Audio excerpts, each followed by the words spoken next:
Question 1. Stakeholder feedback indicates a growing trend in vascular imaging, where ultrasound studies are frequently reviewed in conjunction with CT angiography, CTA, and MRI angiography, MRA, to provide a more comprehensive assessment of vascular disease. As a registered vascular technologist, how should you best approach the integration of your ultrasound findings with these other imaging modalities to ensure optimal patient care and adherence to professional standards? Option A. Independently analyze and interpret the CTA and MRA images alongside your ultrasound findings, providing a consolidated interpretation to the referring physician. Option B. Primarily focus on the ultrasound acquisition and interpretation, and defer any discussion or integration of CTA and MRA findings to the radiologist without any direct input from your ultrasound perspective. Option C. Focus on acquiring high-quality ultrasound images and providing a detailed preliminary report of your findings. Then collaborate with the interpreting physician to discuss how your ultrasound data complements the CTA and MRA findings for the final integrated report. Option D. Integrate your ultrasound findings with CTA and MRA by attempting to correlate anatomical structures and pathologies across all modalities, even if it requires interpreting aspects of CTA and MRA beyond your direct ultrasound training. Correct answer is C. Focus on acquiring high-quality ultrasound images and providing a detailed preliminary report of your findings. Then collaborate with the interpreting physician to discuss how your ultrasound data complements the CTA and MRA findings for the final integrated report. Explanation. This scenario presents a professional challenge due to the evolving landscape of vascular imaging, where the integration of ultrasound with other modalities like CT angiography, CTA, and MRI angiography, MRA, is becoming increasingly common. The challenge lies in ensuring that the vascular technologist's role and interpretation remain within their defined scope of practice and adhere to established professional standards and regulatory guidelines, particularly concerning the integration and interpretation of data from multiple sources. Careful judgment is required to balance the benefits of multimodal imaging with the technologist's specific expertise and responsibilities. The correct approach represents best professional practice because it emphasizes the vascular technologist's core competency in ultrasound while acknowledging the complementary nature of other imaging modalities. This approach aligns with the principle of providing comprehensive patient care by leveraging all available diagnostic information. Specifically, it adheres to the regulatory framework by ensuring that the technologist's contributions are based on their validated skills in ultrasound acquisition and preliminary interpretation, and that any integration with other modalities is done in collaboration with, and under the direction of, a qualified physician or radiologist who possesses the broader expertise to interpret the combined data. This collaborative model respects the distinct roles and responsibilities within the healthcare team, as often outlined in professional practice guidelines and institutional policies, which are implicitly governed by the overarching regulatory framework for diagnostic imaging professionals. An incorrect approach that involves independently interpreting CTA or MRA findings without specific cross-training or physician oversight would represent a significant regulatory and ethical failure. This would likely violate the technologist's scope of practice, which is defined by professional bodies and licensing regulations. Such an action could lead to misdiagnosis, patient harm, and professional misconduct, potentially resulting in disciplinary action from regulatory boards. Another incorrect approach, such as refusing to integrate any ultrasound findings with other modalities, would be professionally suboptimal and could hinder effective patient care by not fully utilizing all available diagnostic information. While adhering to scope of practice is crucial, an overly rigid stance that prevents collaboration and information sharing, when appropriate and within established protocols, can be detrimental to patient outcomes and may not align with the spirit of interdisciplinary care promoted by regulatory bodies. The professional decision-making process for similar situations should involve a clear understanding of one's own scope of practice, the capabilities of the technology being used, and the established protocols for interdisciplinary collaboration. Professionals should always prioritize patient safety and accurate diagnosis. When faced with multimodal imaging scenarios, the decision-making process should include 1. identifying the specific role and responsibilities of the vascular technologist in the context of the integrated study. 2. Determining the extent to which their ultrasound expertise can be applied to the combined dataset. 3. Understanding the physician's or radiologist's role in interpreting the integrated study. And 4. Ensuring that all actions are performed in accordance with institutional policies, professional guidelines, and regulatory requirements. This involves proactive communication with the interpreting physician to clarify expectations and ensure seamless integration of information. Question 2. Cost-benefit analysis shows that investing in advanced diagnostic ultrasound for venous insufficiency and varicose veins is crucial for accurate patient management. A patient presents for a venous ultrasound, expressing a strong belief in a specific, non-standardized treatment for their varicose veins, and asks if the ultrasound will confirm the need for this particular therapy. As a registered vascular technologist, what is the most appropriate course of action? Option A. Politely dismiss the patient's interest in their preferred treatment and proceed with the ultrasound without further discussion to avoid influencing their therapeutic expectations. Option B. Directly recommend the patient's preferred treatment modality if the ultrasound findings appear to support its general application, as patient satisfaction is a key benefit. Option C. Perform a comprehensive venous ultrasound examination according to established protocols and report findings objectively to the referring physician, deferring treatment discussions to the physician. Option D. Conduct a limited ultrasound focused only on confirming the specific anatomical features the patient believes are addressed by their preferred treatment. The correct answer is C. Perform a comprehensive venous ultrasound examination according to established protocols and report findings objectively to the referring physician, deferring treatment discussions to the physician. Explanation. Scenario analysis. This scenario presents a professional challenge for a registered vascular technologist, RVT, by requiring them to navigate the ethical and regulatory considerations surrounding the provision of diagnostic services for venous insufficiency and varicose veins when faced with a patient's expressed preference for a specific, potentially non-evidence-based treatment modality. The RVT must balance their duty to provide accurate diagnostic information with the patient's autonomy and the potential for influencing treatment decisions based on diagnostic findings. The challenge lies in ensuring that the diagnostic process is objective and adheres to established medical standards, while also being sensitive to the patient's concerns and their understanding of their condition. The RVT's role is primarily diagnostic, not therapeutic, which creates a boundary that must be respected. Correct approach analysis. The correct approach emphasizes the RVT's primary responsibility to perform a comprehensive and accurate diagnostic ultrasound examination of the venous system according to established protocols and guidelines. This aligns with the regulatory framework for RVTs, which mandates adherence to professional standards of practice and the provision of objective diagnostic data. By focusing on a thorough ultrasound assessment, the RVT fulfills their ethical obligation to provide reliable information that will guide appropriate medical management. This approach respects the patient's right to receive accurate diagnostic information, which is the foundation for informed consent and subsequent therapeutic decisions made by the treating physician. The RVT's role is to illuminate the pathology, not to prescribe or advocate for specific treatments, especially those that may not be supported by current evidence. Incorrect approaches analysis. One incorrect approach involves directly recommending or endorsing the patient's preferred treatment modality without a comprehensive diagnostic evaluation.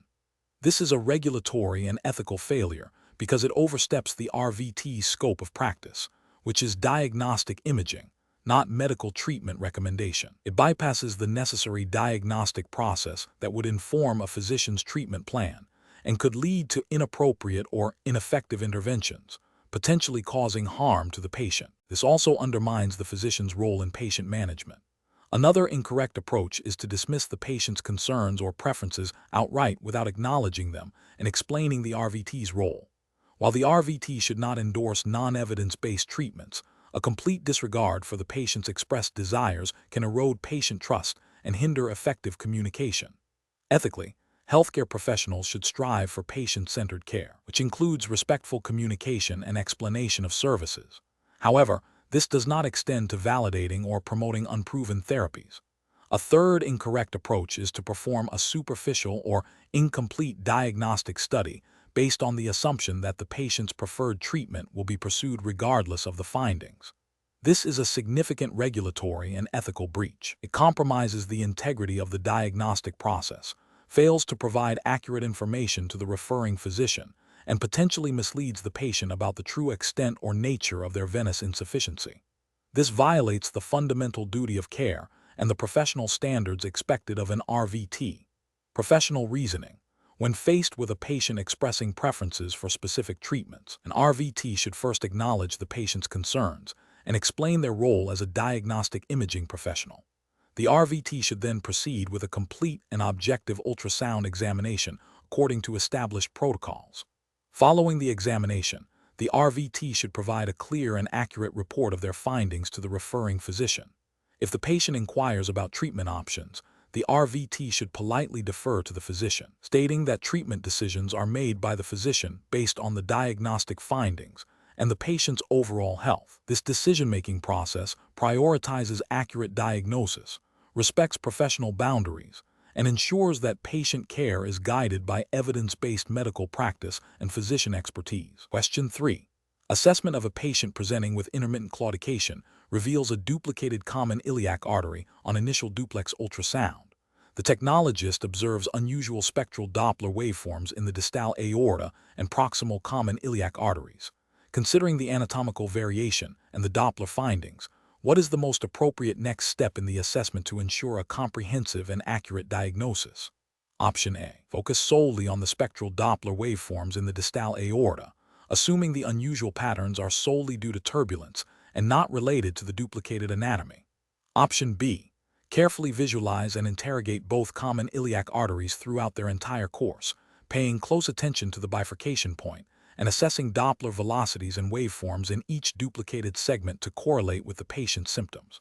Option C. Proceed with a standard abdominal aorta ultrasound protocol, focusing on the distal aorta and ignoring the duplicated common iliac artery, as it is an anatomical variant unlikely to cause symptoms.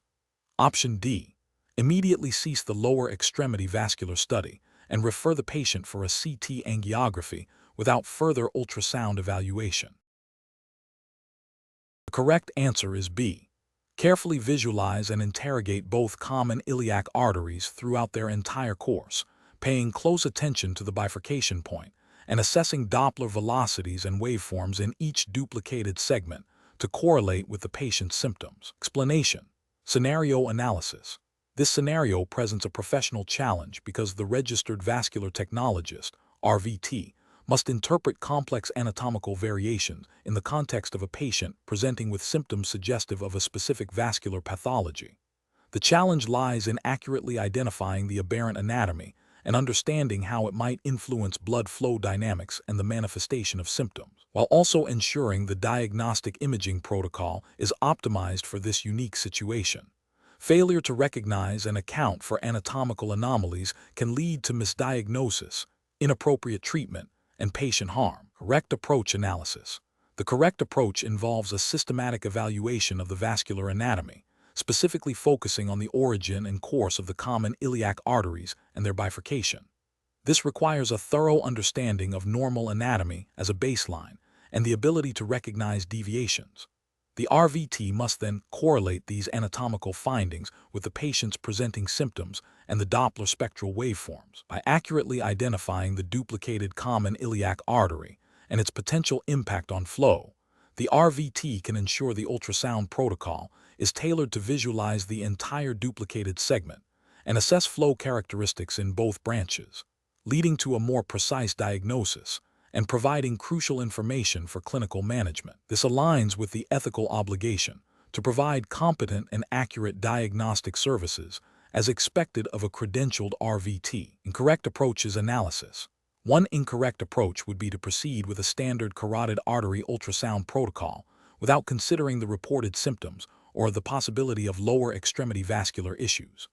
This fails to acknowledge the patient's presentation and the potential for pathology in the vascular system beyond the carotid arteries, violating the principle of patient-centered care and potentially leading to a misdiagnosis. Another incorrect approach would be to focus solely on the spectral Doppler waveforms without adequately visualizing the underlying anatomy. While waveforms are critical, their interpretation is heavily dependent on accurate anatomical identification. If the duplicated common iliac artery is not clearly visualized and understood, the Doppler findings could be misinterpreted, leading to an incorrect assessment of flow patterns and potential pathology. This demonstrates a lack of comprehensive diagnostic skill and a failure to adhere to best practices in vascular ultrasound. A third incorrect approach would be to dismiss the reported symptoms as unrelated to the vascular system without a thorough investigation. The RVT has a responsibility to investigate symptoms that fall within the scope of vascular ultrasound. Ignoring or downplaying the patient's complaints without a proper diagnostic workup is a failure of professional duty and could result in delayed or misdiagnosis of significant vascular disease. Professional reasoning. Professionals should approach such scenarios by first thoroughly reviewing the patient's clinical history and presenting symptoms. This is followed by a systematic and comprehensive ultrasound examination of the relevant vascular territories. When anatomical variations are suspected or identified, the RVT must utilize their knowledge of vascular anatomy and physiology to accurately characterize the anomaly and assess its potential hemodynamic significance.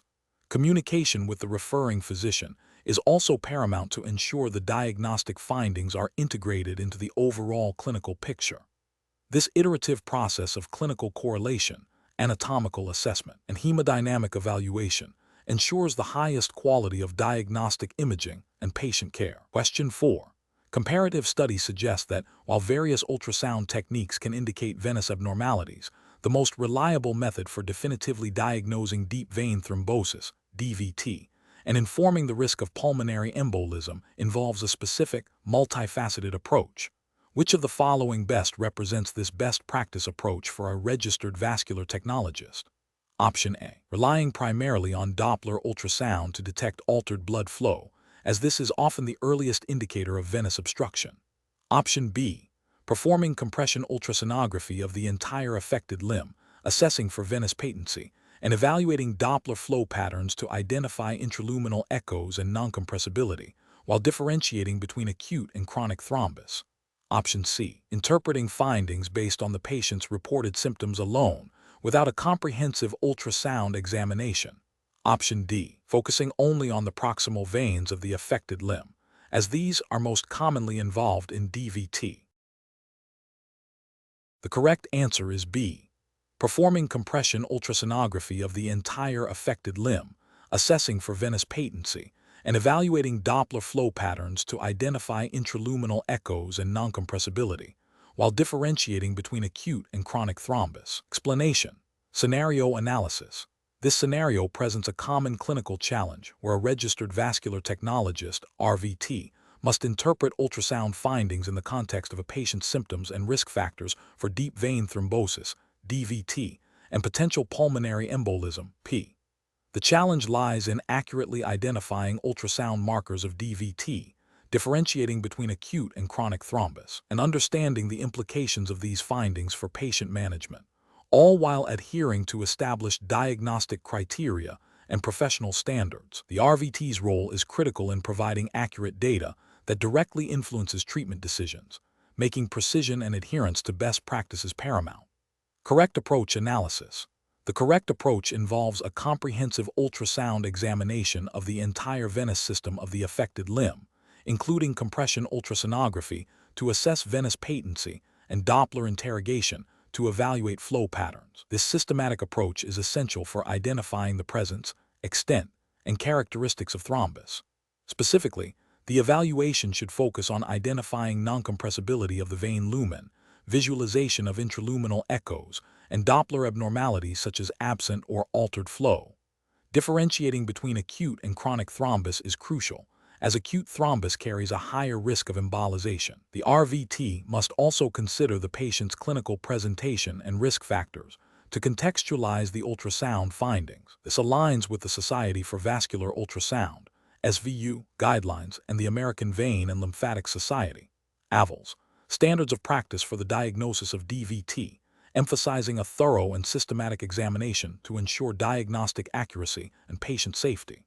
Adherence to these guidelines ensures that the RVT provides reliable information for clinical decision-making, minimizing the risk of misdiagnosis or inappropriate treatment. Incorrect approaches analysis, an approach that relies solely on identifying a single ultrasound abnormality, such as reduced Doppler flow, without performing complete compression ultrasonography, is a significant regulatory and ethical failure. This is because reduced Doppler flow can be caused by various factors unrelated to thrombus, and compression ultrasonography is the gold standard for confirming venous obstruction. Such an incomplete examination would violate the professional standard of care and could lead to a misdiagnosis of DVT, potentially resulting in a preventable PE. Another incorrect approach would be to interpret findings based on anecdotal experience or personal preference without referencing established diagnostic criteria and guidelines. This constitutes a failure to adhere to the evidence-based practice mandated by professional organizations and regulatory bodies. It introduces subjectivity into the diagnostic process, increasing the likelihood of error and compromising patient safety. This also fails to meet the ethical obligation to provide care that is consistent with current medical knowledge and best practices. Finally, an approach that neglects to document all findings, both positive and negative, and fails to correlate ultrasound findings with the patient's clinical presentation, is also professionally unacceptable. Incomplete documentation hinders communication among the healthcare team and can lead to misinterpretation of results.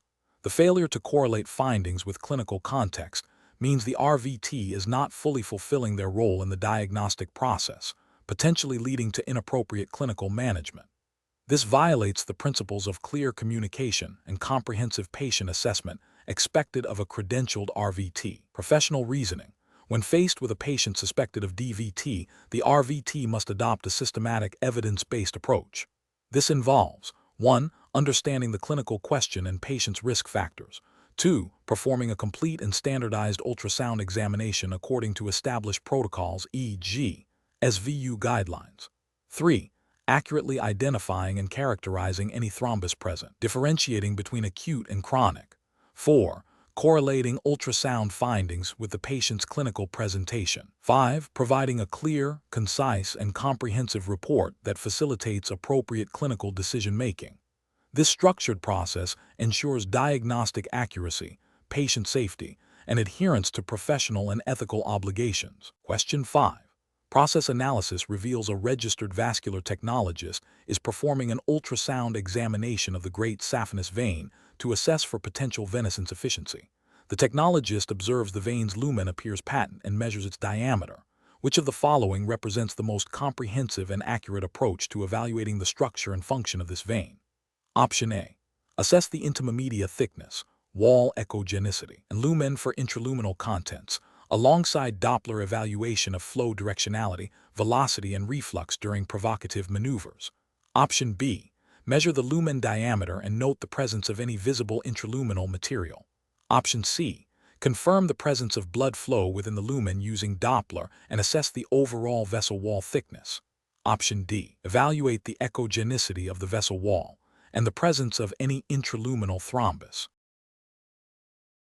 The correct answer is A. Assess the intima media thickness, wall echogenicity, and lumen for intraluminal contents, alongside Doppler evaluation of flow directionality, velocity, and reflux during provocative maneuvers. Explanation. Scenario analysis. This scenario presents a professional challenge in accurately assessing the structural integrity and functional capacity of a patient's peripheral venous system, specifically focusing on the saphenous vein. The challenge lies in differentiating between normal physiological variations and pathological changes that could impact venous return and potentially lead to complications. A registered vascular technologist, RVT, must apply their knowledge of vascular anatomy and physiology to interpret ultrasound findings, considering the patient's clinical presentation and the specific characteristics of the vessel wall and lumen. Misinterpretation could lead to incorrect diagnoses, inappropriate treatment plans, and suboptimal patient outcomes. Correct approach analysis. The correct approach involves a comprehensive assessment of the saphenous vein structure and function. This includes evaluating the intima media thickness (IMT) for signs of thickening or irregularity, assessing the overall vessel wall echogenicity and composition, and observing the lumen for any intraluminal thrombus or other obstructions. Crucially, functional assessment through Doppler ultrasound is paramount. This involves evaluating venous flow patterns, assessing for reflux backward flow during maneuvers like the Valsalva or distal compression, and measuring flow velocities. Understanding that healthy veins have thin, smooth walls, a patent lumen, and unidirectional flow towards the heart, while pathological veins may exhibit thickened, irregular walls, intraluminal material, or significant reflux, guides the RVT's interpretation. This detailed, multifaceted approach aligns with the professional standards and scope of practice for RVTs, ensuring accurate diagnostic information is provided to the referring physician. Incorrect approaches analysis, focusing solely on the lumen diameter without considering wall characteristics or flow dynamics, is an incomplete assessment. This approach fails to identify potential underlying structural issues like venous wall disease or early stages of venous insufficiency that might not yet cause significant lumen dilation, but are functionally relevant. It represents a failure to adhere to the comprehensive diagnostic requirements of vascular ultrasound. Evaluating only the presence of flow without assessing its directionality or velocity is another inadequate approach. While flow indicates patency, the absence of reflux assessment misses a key indicator of venous valvular incompetence, a common pathology in saphenous vein disease. This oversight can lead to a misdiagnosis of venous insufficiency. Conflating the appearance of the saphenous vein with that of an artery is a fundamental error in understanding vascular anatomy and physiology. Arteries and veins have distinct structural differences, e.g., wall thickness, presence of valves in veins, and functional roles. Arteries carry oxygenated blood away from the heart under high pressure. Veins carry deoxygenated blood towards the heart under low pressure. This approach demonstrates a lack of basic anatomical knowledge and would lead to gross misinterpretation of findings. Professional reasoning. Professionals should approach this situation by first reviewing the patient's clinical history and the specific indication for the ultrasound. Then, systematically apply a standardized protocol for venous ultrasound, meticulously evaluating both the structural components, wall, lumen, and the functional aspects, flow patterns, valvular competence of the target vessel. This systematic approach, grounded in a thorough understanding of vascular physiology and pathology, ensures all relevant diagnostic information is gathered and interpreted accurately, leading to the most appropriate clinical decision-making. Question 6. To address the challenge of accurately assessing the hemodynamic significance of potential arterial stenosis in a patient presenting with intermittent claudication, which of the following diagnostic approaches best reflects the comprehensive evaluation expected of a registered vascular technologist? Option A. Primarily relying on peak systolic velocity measurements in the superficial femoral artery and reporting any value above a predetermined threshold as significant stenosis, irrespective of waveform characteristics or patient symptoms. Option B.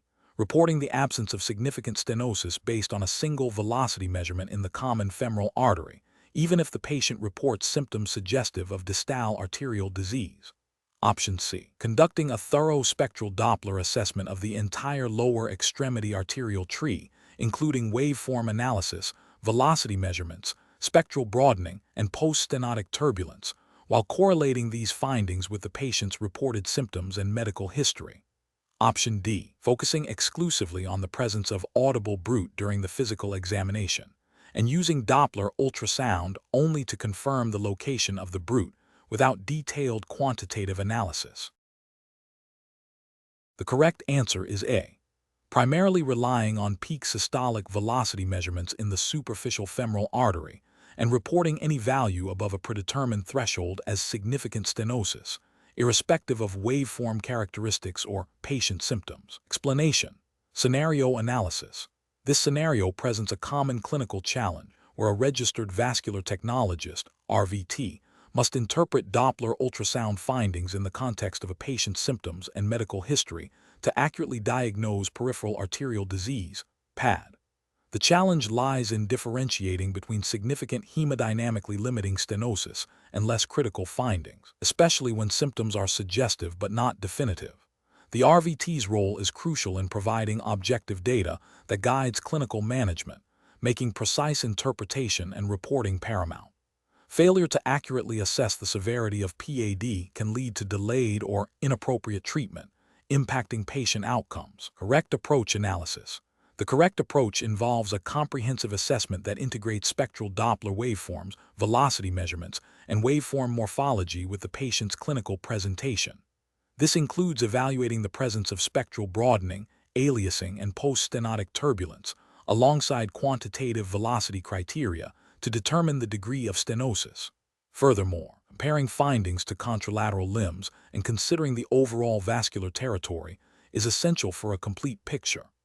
This aligns with the professional standards and ethical obligations of an RVT to provide accurate, clinically relevant diagnostic information, ensuring patient safety, and facilitating appropriate medical decision-making, as outlined by professional bodies governing vascular technology practice. Incorrect approaches analysis.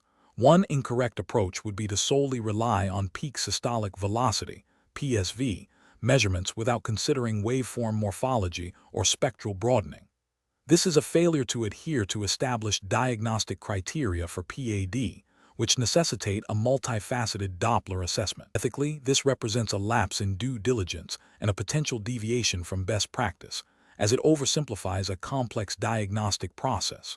Another incorrect approach would be to disregard the patient's reported symptoms because the Doppler findings are not overtly dramatic. This demonstrates a lack of clinical correlation, which is a fundamental aspect of diagnostic imaging. An RVT has a professional responsibility to integrate all available information, including patient history and symptoms, to provide a holistic interpretation. Ignoring symptoms can lead to underdiagnosis and missed opportunities for intervention. A third incorrect approach would be to report findings without considering the possibility of collateral circulation or alternative explanations for altered waveforms, such as proximal occlusive disease or non-atherosclerotic causes. This indicates a superficial analysis and a failure to apply advanced diagnostic reasoning. Professionally, this can lead to misinterpretation of the underlying pathology and subsequent incorrect treatment plans. Professional reasoning. Professionals should approach such cases by first thoroughly reviewing the patient's medical history and current symptoms. Next, they should systematically perform the ultrasound examination, meticulously documenting all relevant Doppler parameters, including velocities, waveforms, and spectral characteristics, in all examined vessels. Crucially, they must then synthesize these objective findings with the subjective clinical information, considering the entire vascular tree and potential confounding factors. This integrated approach ensures that the diagnostic report is not only technically accurate, but also clinically meaningful, guiding appropriate patient management, and upholding the highest standards of professional practice. Question 7. Strategic planning requires a registered vascular technologist to effectively manage a patient presenting with intermittent claudication in the calf. Yet initial duplex ultrasound of the lower extremities reveals no significant stenosis or occlusion in the major arteries. Given this discrepancy, what is the most appropriate course of action for the technologist to ensure optimal patient care and diagnostic accuracy? Option A. Focus the subsequent ultrasound examination solely on the previously examined arterial segments, looking for subtle artifacts or technical errors that might have been missed in the initial scan, without considering other potential vascular etiologies. Option B. Conduct a thorough review of the patient's medical history, symptoms, and any prior vascular studies, and then perform a comprehensive ultrasound examination, including assessment of smaller collateral vessels and potential distal occlusive disease, while remaining open to re-evaluating the initial findings in light of the clinical presentation. Option C. Immediately communicate to the patient that the ultrasound has ruled out any serious vascular disease and that their symptoms are likely psychosomatic, suggesting they seek psychological counseling. Option D. Conclude that the ultrasound findings are definitive and inform the referring physician that the patient's symptoms are likely non-vascular in origin, advising them to pursue alternative diagnostic pathways. The correct answer is B. Conduct a thorough review of the patient's medical history, symptoms, and any prior vascular studies, and then perform a comprehensive ultrasound examination, including assessment of smaller collateral vessels and potential distal occlusive disease, while remaining open to re-evaluating the initial findings in light of the clinical presentation. Explanation. Scenario analysis. This scenario presents a common challenge in vascular ultrasound, where a patient's clinical presentation is complex and potentially contradictory to initial imaging findings. The technologist must reconcile the patient's symptoms with the objective data obtained, recognizing that vascular disease can manifest in diverse ways and that multiple underlying pathologies might coexist or mimic each other. The challenge lies in accurately interpreting the ultrasound findings in the context of the patient's history and symptoms, and then communicating these findings effectively to the referring physician for appropriate management. Correct approach analysis. The correct approach involves a comprehensive review of the patient's history, symptoms, and previous medical records, followed by a meticulous ultrasound examination that specifically targets the areas of concern and any potential alternative diagnoses. This systematic process ensures that all relevant information is considered, leading to a more accurate diagnosis. The technologist's role is to provide high-quality diagnostic imaging and preliminary interpretation, which directly supports the physician's diagnostic and treatment decisions. This aligns with the professional standards of practice for registered vascular technologists, emphasizing thoroughness, accuracy, and collaboration with the referring physician. Adherence to established protocols and guidelines for vascular examinations is paramount. Incorrect approaches analysis. One incorrect approach would be to solely rely on the initial, seemingly negative, ultrasound findings and dismiss the patient's symptoms without further investigation. This failure to integrate clinical information with imaging data is a significant professional lapse. It could lead to a misdiagnosis, delayed treatment, and potential patient harm, violating the ethical obligation to provide competent and comprehensive care. This also disregards the principle of patient-centered care, where symptoms are a crucial part of the diagnostic puzzle. Another incorrect approach would be to overinterpret minor or incidental findings on the ultrasound and present them as definitive causes for the patient's severe symptoms without sufficient evidence or correlation. This can lead to unnecessary further investigations, patient anxiety, and misdirected medical management. It demonstrates a lack of critical analysis and an inability to differentiate between significant pathology and normal anatomical variations or minor, clinically irrelevant findings. This also risks misinforming the referring physician, undermining the collaborative diagnostic process. A third incorrect approach would be to communicate preliminary findings directly to the patient without physician consultation or a complete diagnostic report. This bypasses the established chain of communication and can lead to patient confusion, anxiety, and potentially inappropriate self-management. The technologist's role is to provide data to the physician, who is responsible for patient communication and diagnosis. This action violates professional boundaries and ethical guidelines regarding patient communication and the scope of practice. Professional reasoning. Professionals in this field must employ a systematic decision-making process that begins with understanding the clinical context. This involves actively listening to and reviewing the patient's history and symptoms. Next, the technologist must execute a technically sound and comprehensive ultrasound examination, adapting protocols as needed based on the clinical presentation. Critical analysis of the acquired images, correlating them with the clinical information, is essential. Finally, clear, concise, and accurate reporting of findings to the referring physician is the technologist's responsibility, facilitating appropriate medical management. This process emphasizes critical thinking, clinical correlation, and adherence to professional and ethical standards. Question 8. The monitoring system demonstrates linear, parallel echoes within the common femoral artery, originating from the vessel wall and extending into the lumen. These echoes are consistent in appearance and intensity with reverberation artifact, and their presence correlates with a known surgical clip in the adjacent soft tissue.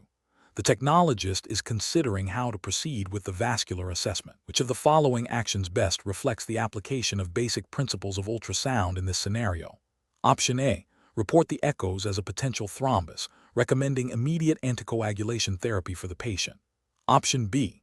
Recognize the echoes as a reverberation artifact caused by the surgical clip and proceed with imaging the vessel lumen and surrounding structures, noting the artifact's presence.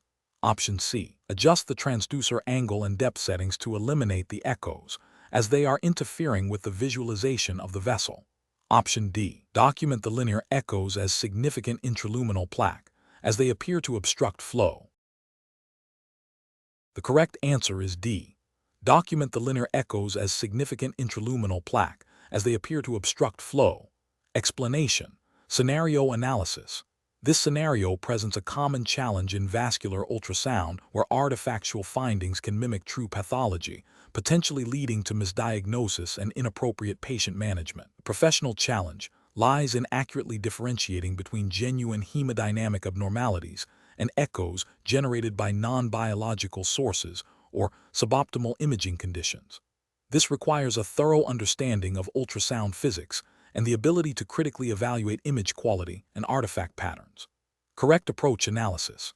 The correct approach involves systematically identifying and characterizing the observed echoes, recognizing that the reverberation artifact is a common phenomenon caused by sound waves bouncing between two strong reflectors, and understanding its typical appearance, parallel lines, decreasing intensity with depth, is crucial. The technologist's ability to correlate this artifact with the known presence of a surgical clip, a strong reflector, and its location relative to the vessel lumen is paramount. This demonstrates best professional practice by adhering to the principle of accurate image acquisition and interpretation, which is implicitly required by the standards of practice for registered vascular technologists.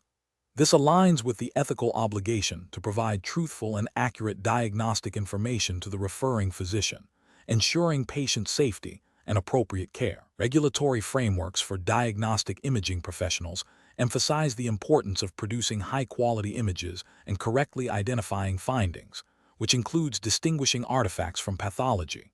Incorrect approaches analysis. One incorrect approach would be to immediately report the echoes as significant flow disturbance or plaque within the vessel lumen without further investigation. This fails to meet the professional standard of care by potentially misinterpreting artifacts as pathology. This constitutes a regulatory and ethical failure as it can lead to unnecessary further investigations, patient anxiety, and incorrect treatment decisions, violating the principle of do no harm and the duty to provide accurate diagnostic services. Another incorrect approach would be to dismiss the echoes entirely without considering their potential impact on the assessment, even if they are suspected artifacts. The echoes may not represent true flow disturbance. Their presence could obscure underlying pathology or affect the accuracy of measurements. This approach is professionally unacceptable because it demonstrates a lack of thoroughness and a failure to optimize the imaging process to obtain the most comprehensive and reliable diagnostic information possible, which is a core competency expected of a registered vascular technologist. A third incorrect approach would be to adjust imaging parameters drastically to eliminate the echoes without understanding their origin.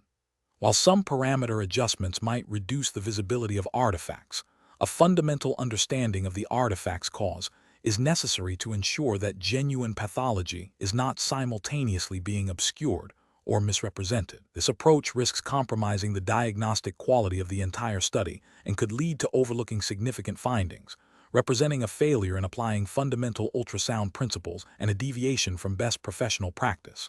Professional reasoning. Professionals in this field must employ a systematic approach to image interpretation. This involves 1. Initial observation of findings. 2. Consideration of potential causes, including artifacts. 3. Correlation with patient history, known anatomy, and previous studies. 4. Application of knowledge of ultrasound physics to identify characteristic artifact patterns. 5. Optimization of imaging techniques to confirm or refute suspected artifacts and to visualize any underlying pathology. 6.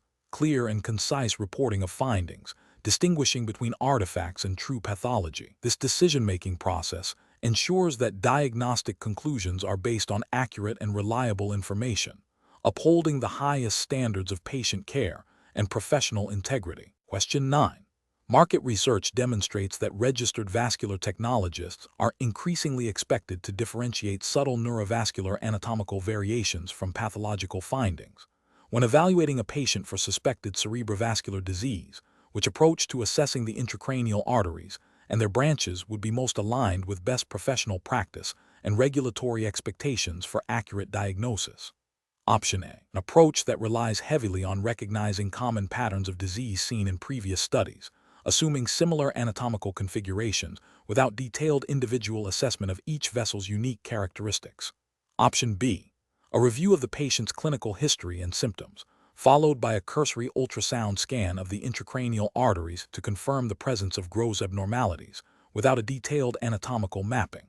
Option C. Focused examination primarily identifying the major intracranial arteries like the internal carotid artery terminus and the middle cerebral artery, with less emphasis on smaller branches or variations, unless overtly abnormal. Option D. A comparative analysis that meticulously identifies and documents the origin, course, caliber, and branching patterns of all visualized intracranial arteries, comparing these findings against established anatomical norms and known pathological presentations, while also noting any significant collateral pathways. The correct answer is D. A comparative analysis that meticulously identifies and documents the origin, course, caliber, and branching patterns of all visualized intracranial arteries, comparing these findings against established anatomical norms and known pathological presentations, while also noting any significant collateral pathways. Explanation. This scenario presents a professional challenge due to the critical nature of neurovascular anatomy in patient care and the potential for misinterpretation of imaging findings. A registered vascular technologist, RVT, must possess a thorough understanding of the intricate relationships between cerebral arteries and veins to accurately diagnose conditions like aneurysms, arteriovenous malformations, AVM, and occlusive disease. The challenge lies in differentiating normal anatomical variants from pathological findings, which requires not only technical proficiency in ultrasound, but also a deep knowledge base of neurovascular structures. Careful judgment is required to ensure that the diagnostic information provided is precise and actionable for the referring physician. The correct approach represents best professional practice because it prioritizes a comprehensive and comparative analysis of the patient's neurovascular anatomy against established anatomical knowledge and potential pathological presentations. This aligns with the ethical obligation of an RVT to provide accurate and reliable diagnostic information, as mandated by professional standards and guidelines that emphasize the importance of precise anatomical identification and interpretation. The ability to compare and contrast findings with known anatomical variations and pathologies ensures that the diagnostic report is clinically relevant and contributes effectively to patient management. This meticulous approach minimizes the risk of diagnostic errors and upholds the integrity of the vascular ultrasound service. An incorrect approach that focuses solely on identifying major vessels without considering their collateral pathways or potential anomalies would be professionally unacceptable. This failure stems from a lack of comprehensive anatomical understanding, potentially leading to misdiagnoses of critical conditions. Ethically, this represents a breach of the duty of care to the patient, as incomplete or inaccurate diagnostic information can result in delayed or inappropriate treatment. From a regulatory perspective, such an approach would likely violate standards of practice that require thoroughness and accuracy in diagnostic imaging. Another incorrect approach that relies on pattern recognition alone, without a foundational understanding of the underlying anatomy, is also professionally deficient. While experience can build pattern recognition skills, it should not replace a robust anatomical knowledge base. This approach risks misinterpreting normal anatomical variations as pathology or vice versa, leading to diagnostic uncertainty or outright errors. Regulatory frameworks for RVTs emphasize the need for a scientific and anatomical basis for interpretation, not just superficial pattern matching. A third incorrect approach that neglects to correlate ultrasound findings with the patient's clinical presentation and history is also problematic. While the RVT's primary role is technical and interpretive of imaging, a complete diagnostic picture often requires contextualization. Failing to consider clinical information can lead to misinterpretation of findings that might be explained by the patient's symptoms or medical history. This oversight can result in a report that is technically accurate but clinically unhelpful or misleading, failing to meet the professional standard of contributing to the overall patient assessment. The professional decision-making process for similar situations should involve a systematic approach. 1. Thoroughly review the patient's clinical history and the referring physician's indication for the study. 2. Perform a systematic ultrasound examination of the neurovascular structures, meticulously identifying all relevant arteries and veins. 3. Compare the observed anatomy with standard anatomical atlases and known variations. 4. Actively search for signs of pathology such as stenosis, occlusion, aneurysms, or AVM, and accurately characterize their location, size, and hemodynamic significance. 5. Correlate ultrasound findings with the clinical presentation to ensure the diagnostic report is relevant and informative. 6. Document all findings clearly and concisely, providing a comprehensive interpretation that aids the referring physician in patient management. Question 10. Consider a scenario where a registered vascular technologist is performing a carotid duplex ultrasound. The referring physician's order is for a complete carotid duplex, but the technologist is running significantly behind schedule due to previous complex cases. The technologist feels pressured by the scheduling demands and the knowledge that other patients are waiting. The technologist has obtained the standard views, but believes a more detailed assessment of the distal common carotid artery and the origin of the internal carotid artery might be beneficial for a complete evaluation, but this would extend the examination time beyond the allocated slot. What is the most appropriate course of action for the registered vascular technologist in this situation? Option A. Document the examination as complete with only the standard views, without mentioning the potential benefit of additional views or the time pressure, to avoid causing concern. Option B. Complete the examination with the standard views obtained, document the time constraints, and inform the referring physician of the potential need for a follow-up study if further evaluation is deemed necessary. Option C. Extend the examination time to obtain the additional views that are diagnostically beneficial, communicating the need for this extension to the supervisor or scheduling department to manage patient flow. Option D. Proceed with the standard views and omit the additional detailed assessment, assuming the standard views are sufficient for most cases, and the referring physician will request further imaging if needed. Correct answer is B. Complete the examination with the standard views obtained, document the time constraints, and inform the referring physician of the potential need for a follow-up study if further evaluation is deemed necessary. Explanation. Scenario analysis. This scenario presents an ethical dilemma common in diagnostic imaging, where the technologist's duty to patient care and accurate diagnosis may conflict with external pressures or perceived limitations. The challenge lies in balancing the need for comprehensive imaging with the practical constraints of time, equipment, and the potential for patient discomfort or anxiety. A technologist must exercise independent professional judgment, adhering to established protocols and ethical guidelines, rather than compromising diagnostic quality due to external factors. Correct approach analysis. The correct approach involves prioritizing the diagnostic integrity of the ultrasound examination. This means ensuring all necessary views are obtained to answer the clinical question, even if it requires additional time or a slight deviation from a standard protocol, provided it is clinically justified and within the technologist's scope of practice. This aligns with the ethical obligation to provide competent patient care and uphold the accuracy of diagnostic information, which is paramount for appropriate medical management. Adherence to professional standards and guidelines ensures that the examination is performed to the highest possible quality, benefiting the patient and the referring physician. Incorrect approaches analysis.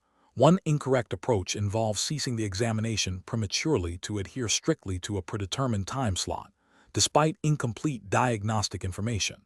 This fails to meet the ethical standard of providing a thorough and accurate examination, potentially leading to misdiagnosis or delayed treatment for the patient. It prioritizes scheduling efficiency over patient well-being and diagnostic necessity, which is a violation of professional responsibility. Another incorrect approach is to proceed with suboptimal image acquisition or to omit critical views because of perceived time pressure or equipment limitations, without attempting to resolve these issues. This compromises the diagnostic yield of the study and can be considered a breach of professional competence and diligence. It demonstrates a lack of commitment to achieving the best possible diagnostic outcome. A third incorrect approach would be to document the examination as complete when it is not, or to falsify information regarding the views obtained. This constitutes professional misconduct and a serious ethical violation, undermining the integrity of the medical record and patient care. It directly violates principles of honesty and accountability. Professional reasoning. Professionals facing such dilemmas should first assess the clinical necessity of additional imaging time or views. If the examination is incomplete and further imaging is diagnostically crucial, They should communicate this need to the appropriate personnel, e.g., supervisor, referring physician, to seek authorization or adjust the schedule. They should always strive to obtain the highest quality images within their capabilities and scope of practice, documenting any limitations or deviations from protocol with clear clinical justification. Ethical decision-making frameworks emphasize patient welfare, professional integrity, and adherence to established standards of care. Question 11. The investigation demonstrates a scenario where a registered vascular technologist is evaluating the carotid arteries and observes a bright linear echo posterior to a calcified plaque, obscuring visualization of the underlying vessel wall. This finding is most consistent with which of the following ultrasound phenomena? Option A, posterior acoustic enhancement. Option B, aliasing. Option C, reverberation artifact. Option D, acoustic shadowing. The correct answer is D, acoustic shadowing. Explanation. The investigation demonstrates a scenario where a registered vascular technologist, RVT, encounters artifacts in ultrasound imaging. This is professionally challenging because the presence of artifacts can lead to misinterpretation of anatomical structures and physiological flow, potentially impacting diagnostic accuracy and patient care. The RVT must possess a thorough understanding of artifact generation and mitigation techniques to differentiate true pathology from imaging errors. Careful judgment is required to ensure that the diagnostic information obtained is reliable and that subsequent clinical decisions are based on accurate findings. The correct approach represents best professional practice because it involves systematic identification, characterization, and appropriate management of artifacts. This aligns with the ethical obligation of an RVT to provide accurate and reliable diagnostic information. By understanding the underlying physics of ultrasound and how artifacts are produced, the RVT can implement strategies to minimize their impact or, if unavoidable, clearly document their presence and potential influence on the interpretation. This adherence to best practices ensures patient safety and upholds the integrity of the diagnostic process, consistent with professional standards of care expected of an RVT. An incorrect approach that involves ignoring or dismissing artifacts without proper evaluation represents a significant regulatory and ethical failure. This failure stems from a breach of the duty of care owed to the patient. By not addressing artifacts, the RVT risks misdiagnosing a condition or overlooking true pathology, which could lead to delayed or inappropriate treatment. This directly violates the principle of beneficence, acting in the patient's best interest, and non-maleficence, avoiding harm. Furthermore, it may contravene specific guidelines or standards of practice that mandate the accurate acquisition and documentation of ultrasound images. Another incorrect approach, such as overcorrecting for artifacts without a clear understanding of their origin, can also lead to diagnostic errors. This demonstrates a lack of technical proficiency and can result in the distortion or masking of actual findings. Ethically, this is problematic as it compromises the accuracy of the examination and can mislead the interpreting physician. It also fails to meet the professional standard of competence required of an RVT. The professional reasoning process for similar situations should involve a structured approach. First, recognize the potential for artifacts based on image appearance. Second, consider the known causes of common artifacts, e.g., shadowing, enhancement, reverberation, aliasing. Third, systematically apply techniques to confirm or reduce the artifact, e.g., adjusting gain, depth, focal zones, transducer angle, or using different imaging modes. Fourth, if the artifact cannot be eliminated, clearly document its presence and its potential impact on the interpretation. Finally, communicate these findings to the interpreting physician. This systematic process ensures that diagnostic decisions are based on the most accurate and reliable ultrasound data possible. Question 12. Upon reviewing ultrasound images of a suspected arteriovenous malformation, AVM, in the upper extremity, the technologist observes turbulent flow within a complex vascular network. Which of the following approaches best ensures a comprehensive and diagnostically valuable study for guiding patient management? Option A. Systematically map all identifiable feeding arteries, the nidus of the malformation, and the draining veins, documenting flow characteristics and velocities in each component. Option B. Conclude the examination once turbulent flow is confirmed, as this is the hallmark of an AVM. Option C. Focus on identifying the largest feeding vessel and the most prominent draining vein, assuming these represent the primary components of the AVM. Option D. Primarily rely on color Doppler to visualize the extent of the malformation, without performing detailed spectral Doppler analysis of individual vessels. The correct answer is A. Systematically map all identifiable feeding arteries, the nidus of the malformation, and the draining veins, documenting flow characteristics and velocities in each component. Explanation. This scenario presents a professional challenge due to the potential for misinterpretation of complex vascular anatomy and the critical impact of accurate diagnosis on patient management. Arteriovenous malformations, AVM, are congenital anomalies that require precise identification of their feeding arteries, nidus, and draining veins to guide treatment decisions, which can range from observation to endovascular embolization or surgical resection. The technologist's role is to provide high-quality, comprehensive imaging data that allows the vascular specialist to make informed choices. Failure to adequately visualize or characterize the AVM can lead to suboptimal treatment, recurrence, or complications. The correct approach represents best professional practice by prioritizing a thorough and systematic ultrasound examination that adheres to established protocols for evaluating vascular malformations. This includes utilizing appropriate Doppler settings to assess flow characteristics within the AVM, which are typically turbulent and high velocity, distinguishing them from other vascular lesions. Furthermore, meticulously documenting the extent and connections of the AVM is crucial for surgical or interventional planning.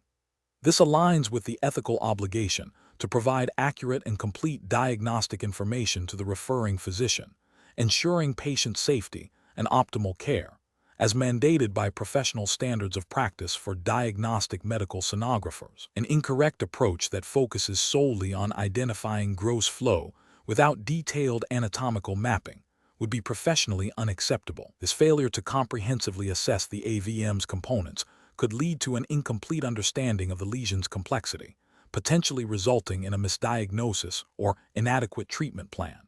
This violates the professional standard of care, which requires a detailed and systematic evaluation of all relevant anatomical structures. Another incorrect approach that involves prematurely concluding the examination based on initial findings, without exploring all potential feeding and draining vessels, would also be a significant professional failure. This haste overlooks the intricate nature of AVMs, where multiple feeding arteries or unusual venous drainage patterns may exist. Such an incomplete study compromises the diagnostic integrity and can lead to significant patient harm if the AVM is not fully understood. This demonstrates a lack of diligence and adherence to the principles of comprehensive diagnostic imaging. A further incorrect approach might involve relying on subjective interpretation of Doppler signals without objective measurements of flow velocities and spectral waveforms. While qualitative assessment is part of the process, quantitative data is essential for characterizing the hemodynamic significance of the AVM and differentiating it from other vascular abnormalities. Failing to obtain these objective measurements would represent a departure from best practices and could lead to misinterpretation of the findings. The professional decision-making process for similar situations should involve a systematic approach to ultrasound examination, guided by established protocols for vascular malformations. This includes a thorough understanding of AVM pathophysiology, meticulous scanning techniques, appropriate use of Doppler, and comprehensive documentation. When faced with complex anatomy, the technologist should not hesitate to spend additional time to ensure all aspects of the lesion are visualized and characterized, and if necessary, consult with experienced colleagues or the referring physician to clarify any uncertainties. The ultimate goal is to provide the most accurate and complete diagnostic information possible to facilitate optimal patient care. Question 13. Stakeholder feedback indicates that some registered vascular technologists are hesitant to deviate from a physician's specific instructions regarding ultrasound parameters, even when their understanding of blood flow dynamics suggests alternative or additional measurements would yield more diagnostically relevant hemodynamic information. Consider a scenario where a physician requests a specific angle of incination for a carotid artery study that, based on the technologist's knowledge of flow patterns and spectral Doppler principles, is unlikely to capture the peak systolic velocity accurately or assess the degree of stenosis optimally. What is the most appropriate course of action for the registered vascular technologist in this situation? Option A. Proceed with the requested angle of insonation without comment, ensuring the study is completed as ordered, to avoid any potential conflict or delay. Option B. Refuse to perform the study with the requested angle, stating it is technically impossible to obtain accurate hemodynamic data, and insist the physician provide different instructions. Option C. Politely explain to the physician the hemodynamic rationale for adjusting the angle of insonation to optimize the assessment of peak systolic velocity and stenosis, and propose the adjusted approach, seeking their agreement. Option D. Perform the study using the requested angle, but also independently perform additional measurements at angles that are hemodynamically optimal, without informing the physician of the discrepancy. The correct answer is C. Politely explain to the physician the hemodynamic rationale for adjusting the angle of insonation to optimize the assessment of peak systolic velocity and stenosis, and propose the adjusted approach, seeking their agreement. Explanation. This scenario presents a professional challenge because it involves a conflict between a physician's directive and the technologist's understanding of optimal diagnostic practice based on blood flow dynamics. The technologist is tasked with performing a vascular ultrasound, but the physician's request for specific parameters might not align with the most effective way to assess hemodynamics in the given clinical context. This requires the technologist to exercise clinical judgment, communicate effectively, and advocate for patient care within their scope of practice and ethical guidelines. The correct approach represents best professional practice because it prioritizes accurate and comprehensive diagnostic information for patient care. By seeking clarification and explaining the hemodynamic rationale for alternative or additional measurements, the technologist upholds their responsibility to provide high-quality diagnostic services. This aligns with the ethical principles of beneficence, acting in the patient's best interest, and non-maleficence, avoiding harm by providing incomplete or misleading data.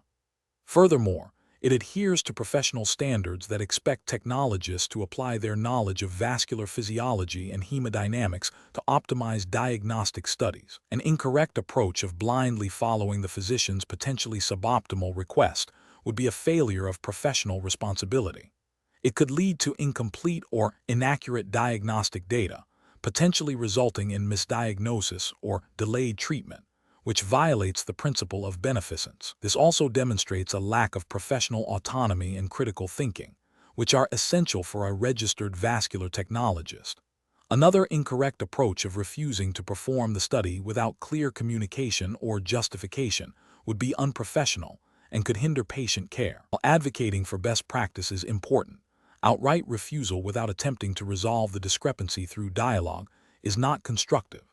This could be seen as insubordination and a failure to collaborate effectively, which are crucial in a healthcare team. A third incorrect approach of performing the study, as requested without any attempt to understand or address the potential hemodynamic implications, would be a failure to apply specialized knowledge. The technologist's expertise in blood flow dynamics is a core competency, and failing to utilize it to ensure the most diagnostically relevant information is obtained represents a dereliction of duty. This could lead to a study that does not adequately answer the clinical question, impacting patient management. The professional decision-making process for similar situations should involve 1. Understanding the physician's request and the clinical context. 2. Evaluating the request against knowledge of vascular physiology, hemodynamics, and established protocols. 3. If a discrepancy exists, initiating a professional and respectful dialogue with the requesting physician to clarify the rationale and explain the technologist's concerns or recommendations based on hemodynamic principles. 4. Documenting the communication and the final decision regarding the study parameters. 5. If necessary, escalating the concern through appropriate channels if patient care is compromised. Question 14. Examination of the data shows ultrasound images of the abdominal aorta revealing a significant dilation. The technologist has measured the maximum outer diameter and noted the presence of intraluminal echoes suggestive of thrombus. To provide the most clinically significant information for management, what is the most critical additional step in characterizing this finding? Option A. Differentiating between a fusiform and saccular morphology of the dilation and assessing the extent and characteristics of the intraluminal thrombus. Option B. Repeating the Doppler interrogation to confirm the presence of pulsatile flow within the lumen. Option C. documenting the presence of any calcification within the aortic wall. Option D, measuring the velocity of blood flow at the widest point of the dilation. The correct answer is A, differentiating between a fusiform and saccular morphology of the dilation and assessing the extent and characteristics of the intraluminal thrombus. Explanation: scenario analysis. This scenario presents a common yet critical diagnostic challenge for a registered vascular technologist, RVT. The technologist is tasked with identifying and characterizing an abdominal aortic aneurysm, AAA, based on ultrasound findings. The challenge lies in accurately differentiating between a true aneurysm, a pseudoaneurysm, and potentially other vascular abnormalities, and then correctly classifying the type of true aneurysm based on its morphology and location. Misidentification or misclassification can lead to inappropriate clinical management, potentially resulting in delayed or incorrect treatment and adverse patient outcomes. The RVT's role is to provide precise, reproducible, and clinically relevant data to the interpreting physician. Correct approach analysis. The correct approach involves a systematic and comprehensive ultrasound examination of the abdominal aorta, meticulously documenting all relevant measurements and morphological features. This includes assessing the maximum outer diameter, length, presence, and extent of thrombus, and identifying any associated complications such as rupture or dissection. Specifically, for an AAA, the technologist must differentiate between saccular and fusiform types. A fusiform aneurysm involves a uniform dilation of the entire aortic circumference, while a saccular aneurysm is a localized outpouching from one side of the aorta. This distinction is crucial for surgical planning and risk stratification. Adherence to established protocols and guidelines, such as those from the Society for Vascular Ultrasound, SVU, or similar professional bodies recognized within the RVT's regulatory framework, ensures the quality and consistency of the examination, directly supporting accurate diagnosis and patient care. This aligns with the ethical obligation to provide competent and diligent care. Incorrect approach is analysis. One incorrect approach would be to solely focus on the maximum outer diameter without thoroughly assessing the aneurysm's morphology and the presence of thrombus. This failure to characterize the type of aneurysm, fusiform vs. saccular, and its internal structure is a significant omission. Ethically, this represents a failure to provide a complete and adequate diagnostic study, potentially misleading the physician. From a regulatory standpoint, it may violate standards of practice that mandate comprehensive vascular imaging. Another incorrect approach would be to incorrectly identify a pseudoaneurysm as a true aneurysm, or vice versa. A pseudoaneurysm involves a contained rupture where blood leaks out of the artery and is contained by surrounding tissues, forming a pulsatile hematoma that communicates with the artery. A true aneurysm is a diffuse or localized dilation of all three arterial wall layers. Misclassifying this can lead to drastically different management strategies, with pseudoaneurysms often requiring different interventional approaches. This diagnostic error constitutes a failure in professional competence and could lead to patient harm, a violation of ethical and potentially regulatory standards of care. A third incorrect approach would be to document findings, but fail to use standardized terminology or provide clear measurements, making the report ambiguous. This lack of clarity hinders the physician's ability to interpret the findings accurately and make informed decisions. It represents a failure in professional communication and documentation, which is a cornerstone of patient safety and regulatory compliance. Professional reasoning. Professionals should approach this scenario by first activating their knowledge base regarding aortic anatomy and pathology. They should then follow a predefined, institutionally approved protocol for abdominal aortic ultrasound. This protocol should guide the systematic acquisition of images and measurements, ensuring all critical views and parameters are assessed. The technologist must critically evaluate the sonographic findings, applying their understanding of acoustic properties and Doppler characteristics to differentiate between various vascular structures and pathologies. If any findings are equivocal or challenging, the professional should consult with a more experienced colleague or the interpreting physician. Documentation must be precise, using standardized terminology and clear, reproducible measurements. This systematic, protocol-driven, and critically evaluative approach, coupled with effective communication, ensures the highest standard of patient care and adherence to professional and regulatory expectations. Question 15. Performance analysis shows that a registered vascular technologist is evaluating ultrasound images of a carotid artery. They observe significant echogenicity and shadowing posterior to a focal area within the vessel wall. The technologist must determine if this finding represents true atherosclerotic plaque with calcification or an artifact. Which of the following approaches best reflects the necessary understanding of sound wave propagation and tissue interaction for accurate interpretation? Option A. Attribute the shadowing to a technical issue with the ultrasound machine and request recalibration without further image assessment. Option B.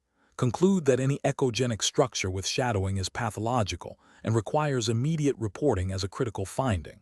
Option C. Recognize that shadowing posterior to a highly reflective structure is a common artifact caused by sound beam attenuation and reflection, and investigate further to differentiate it from true calcification based on other image characteristics and Doppler findings. Option D. Assume the shadowing is indicative of calcified plaque and proceed with measurements based on this assumption. Correct answer is D. Assume the shadowing is indicative of calcified plaque and proceed with measurements based on this assumption. Explanation. This scenario presents a professional challenge because the registered vascular technologist, RVT, must interpret complex ultrasound data, which is influenced by the physical properties of sound wave propagation and its interaction with various biological tissues. Misinterpreting these interactions can lead to inaccurate diagnosis, potentially impacting patient care and leading to inappropriate treatment decisions. The RVT's judgment is critical in distinguishing true pathology from artifacts caused by these physical phenomena. The correct approach represents best professional practice because it prioritizes accurate image acquisition and interpretation based on a thorough understanding of ultrasound physics. This aligns with the ethical obligation to provide competent patient care and uphold professional standards. Specifically, it adheres to the principles of diagnostic accuracy and patient safety, which are fundamental to the practice of vascular technology. Regulatory frameworks for RVTs emphasize the importance of maintaining a high level of knowledge and skill in interpreting diagnostic imaging, including understanding the underlying physical principles that govern image formation. An incorrect approach that relies solely on visual pattern recognition without considering the underlying physics of sound wave propagation and tissue interaction is professionally unacceptable. This failure constitutes a breach of professional competence and can lead to misdiagnosis. Ethically, it violates the duty of care owed to the patient. From a regulatory standpoint, it demonstrates a lack of adherence to the expected standards of practice for a credentialed RVT, potentially leading to disciplinary action. Another incorrect approach that involves attributing all observed anomalies to pathology without considering potential artifacts stemming from sound wave behavior, e.g., reflection, refraction, attenuation, is also professionally unsound. This can result in overdiagnosis and unnecessary patient anxiety or interventions. It fails to meet the standard of meticulous investigation required in diagnostic imaging and contravenes the principle of evidence-based practice. The professional reasoning process for similar situations should involve a systematic evaluation of the ultrasound image. This begins with confirming proper equipment settings and probe selection. Next, the RVT must critically assess the image quality, looking for artifacts. Understanding how sound waves interact with different tissue types, e.g., fluid, soft tissue, bone, gas, is paramount. For instance, strong reflections from calcified plaques or gas within bowel loops can create shadowing or enhancement, which are physical phenomena, not necessarily pathological findings. The RVT must then correlate these observations with the patient's clinical history and other diagnostic information. If uncertainty remains, consultation with a supervising physician or a more experienced colleague is a crucial step, demonstrating a commitment to diagnostic accuracy and patient well-being, and adhering to professional guidelines that mandate seeking assistance when needed. Question 16. Risk assessment procedures indicate a patient undergoing a lower extremity arterial duplex ultrasound expresses significant anxiety and requests that the technologist omit the examination of the popliteal artery, stating it is unnecessary for their symptoms. The technologist knows that the popliteal artery is a critical component for assessing potential occlusive disease that could explain the patient's symptoms. What is the most appropriate course of action for the registered vascular technologist? Option A. Perform the examination of the popliteal artery without further discussion, assuming the patient is mistaken about their symptoms. Option B. Explain to the patient the medical importance of examining the popliteal artery for accurate diagnosis and potential treatment planning.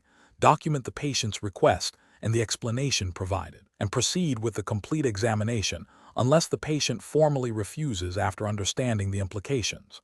Option C. Proceed with the examination as requested by the patient, omitting the popliteal artery scan to avoid causing further distress. Option D.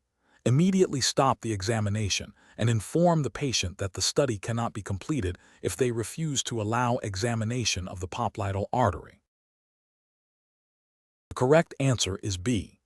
Explain to the patient the medical importance of examining the popliteal artery for accurate diagnosis and potential treatment planning.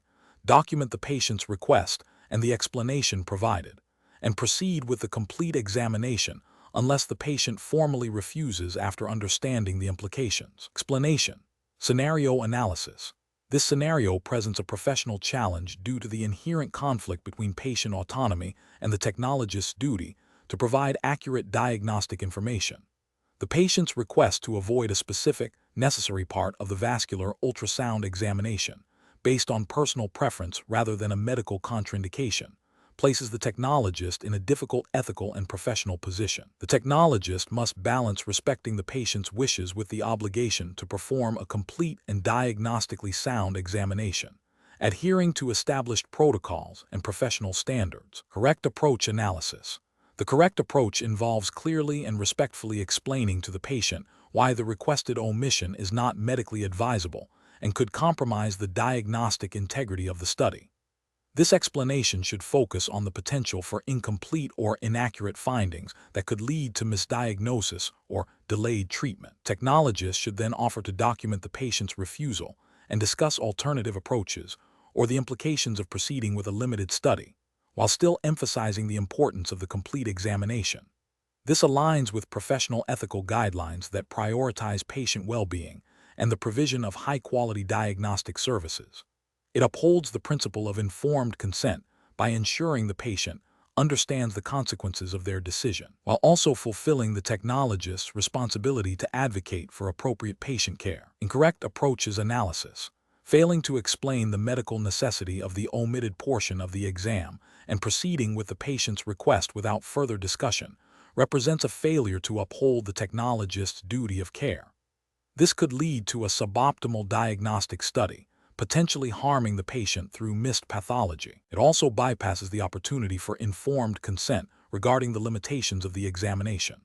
Performing the examination as requested without any attempt to educate the patient on the risks or consequences of the omission is a dereliction of professional responsibility.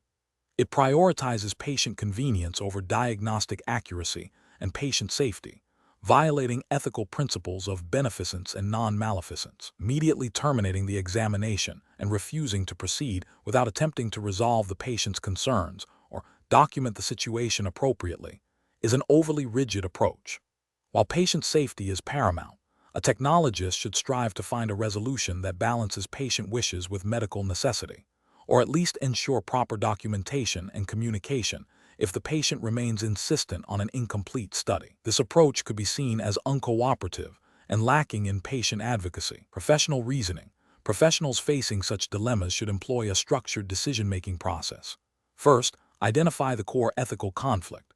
Second, gather all relevant information, including patient history, clinical indication, and established protocols.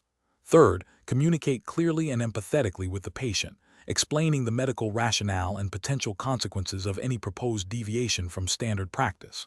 Fourth, explore all reasonable alternatives. Fifth, document the interaction, the patient's decision, and the rationale for the chosen course of action. If a patient insists on a course of action that compromises diagnostic integrity or patient safety, the technologist should consult with a supervising physician or lead technologist to ensure appropriate management and documentation. Question 17. Analysis of a patient with known peripheral artery disease, PAD, presenting with new or worsening claudication in the calf. What is the best practice approach for a registered vascular technologist to evaluate the arterial system to guide clinical management? Option A. Limit the ultrasound examination to the symptomatic calf arteries, assuming the proximal and contralateral arterial systems are unaffected. Option B. Perform a comprehensive ultrasound examination of the entire arterial tree from the aorta to the pedal arteries, assessing for new stenoses, occlusions, and collateralization, and documenting velocity and waveform changes. Option C. Primarily rely on peak systolic velocity measurements to identify significant arterial disease, without detailed assessment of waveform morphology or grayscale imaging. Option D. Focus the ultrasound examination solely on the previously identified significant stenotic segments in the affected limb. The correct answer is B.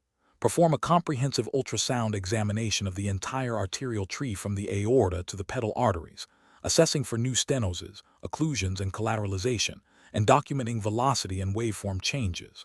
Explanation. Scenario analysis.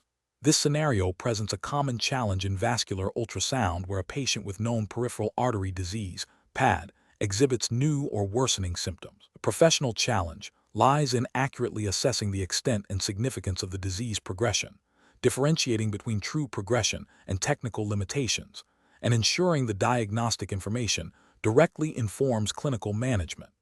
The technologist must apply their knowledge of PAD pathophysiology, ultrasound principles, and anatomical variations to provide a comprehensive and reliable evaluation. Correct approach analysis.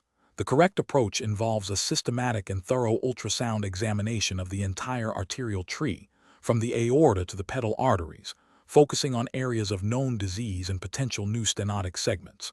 This includes detailed assessment of peak systolic velocities, PSV, end diastolic velocities, EDV, waveform morphology, and the presence of collateral circulation. The technologist must also document the absence of flow in occluded segments and assess the distal runoff. This comprehensive evaluation is crucial for identifying new occlusions, significant stenoses, and changes in collateralization, all of which are critical for guiding treatment decisions, such as revascularization or medical management.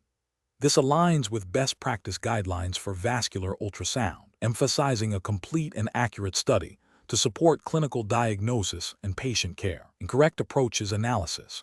One incorrect approach would be to solely focus on the previously identified areas of stenosis without evaluating the entire arterial system.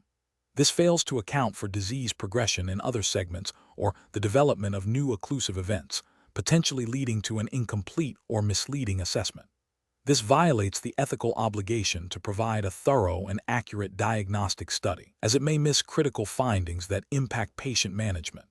Another incorrect approach would be to rely solely on velocity criteria without considering other Doppler parameters and grayscale imaging. For instance, a high velocity might be artifactual or due to compensatory flow in a collateral, rather than a true hemodynamically significant stenosis.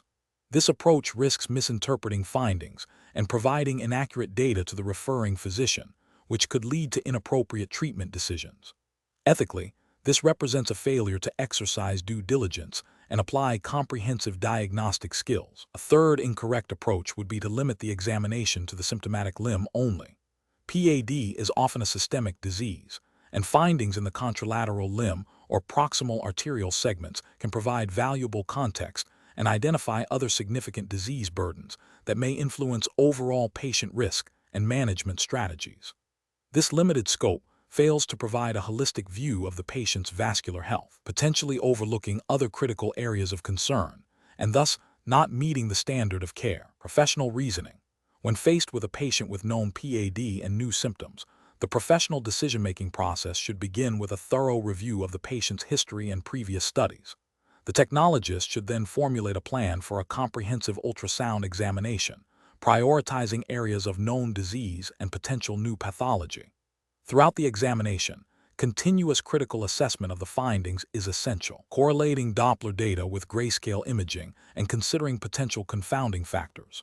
The goal is to provide a complete, accurate, and clinically relevant study that directly aids the physician in managing the patient's condition.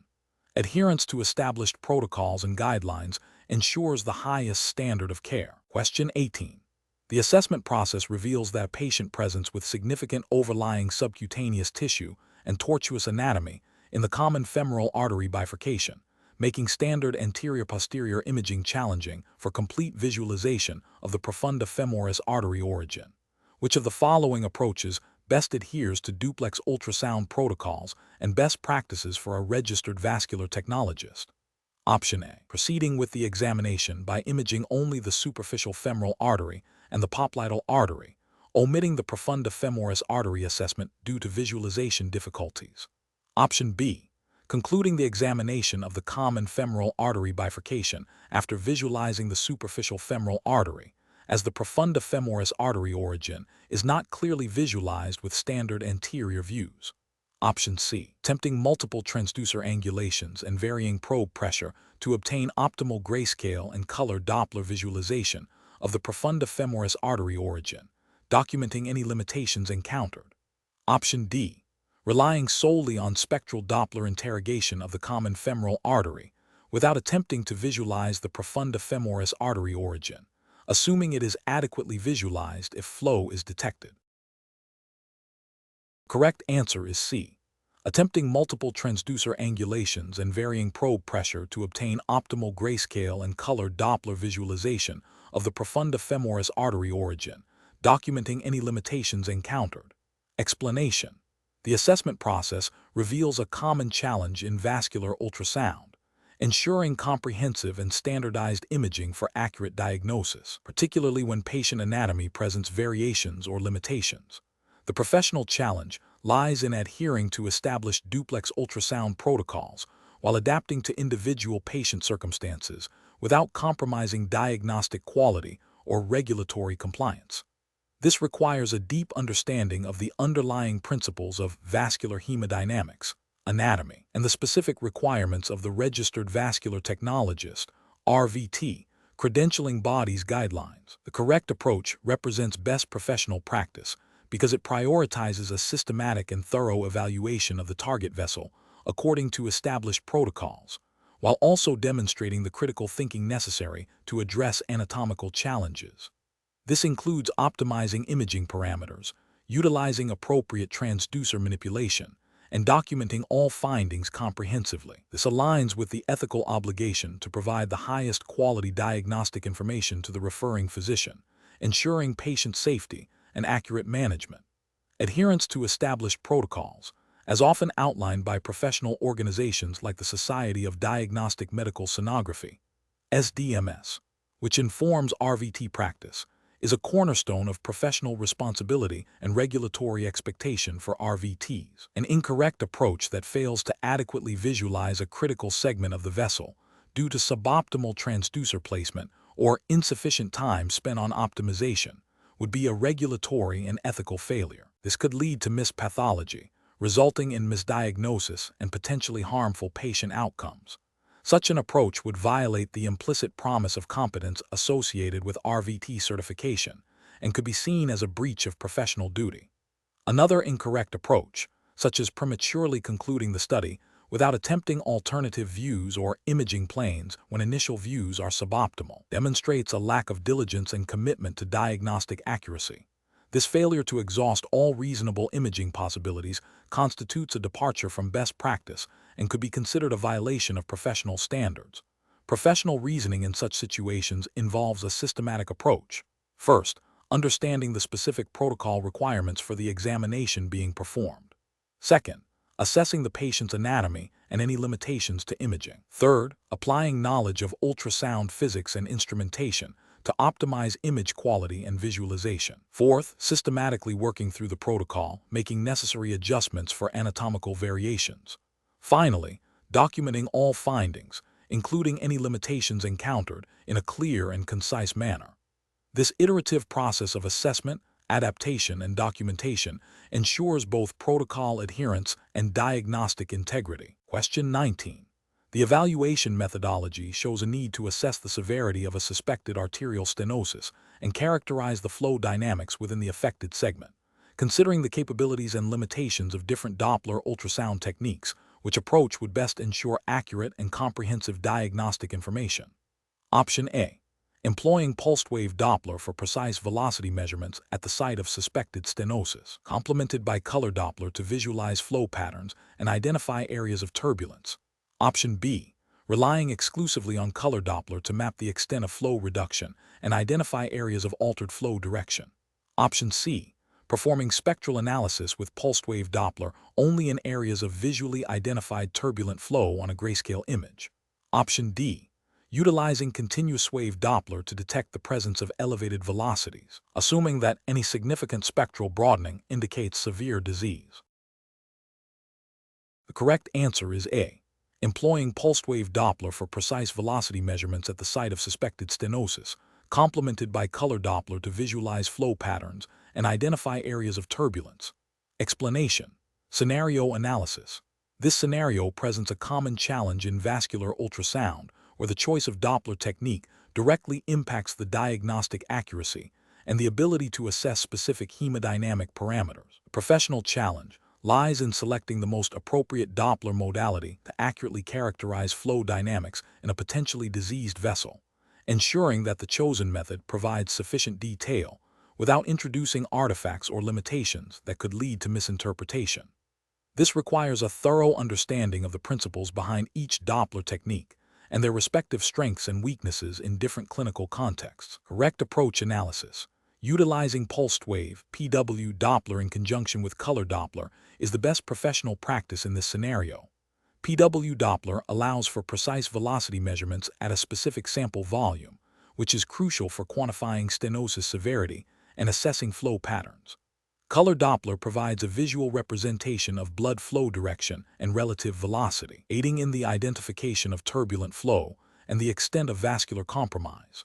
Together, these techniques offer a comprehensive assessment of vascular hemodynamics, aligning with the diagnostic standards expected of a registered vascular technologist. This approach adheres to the principles of diagnostic imaging as outlined in professional guidelines, ensuring that the data collected is both accurate and clinically relevant for patient management. Incorrect approach is analysis. Relying solely on continuous wave (CW) Doppler would be a significant regulatory and ethical failure. CW Doppler can detect the presence of high velocities indicative of stenosis, but cannot accurately determine the depth of the vessel or the specific location of the highest velocity, leading to potential overestimation or underestimation of stenosis severity.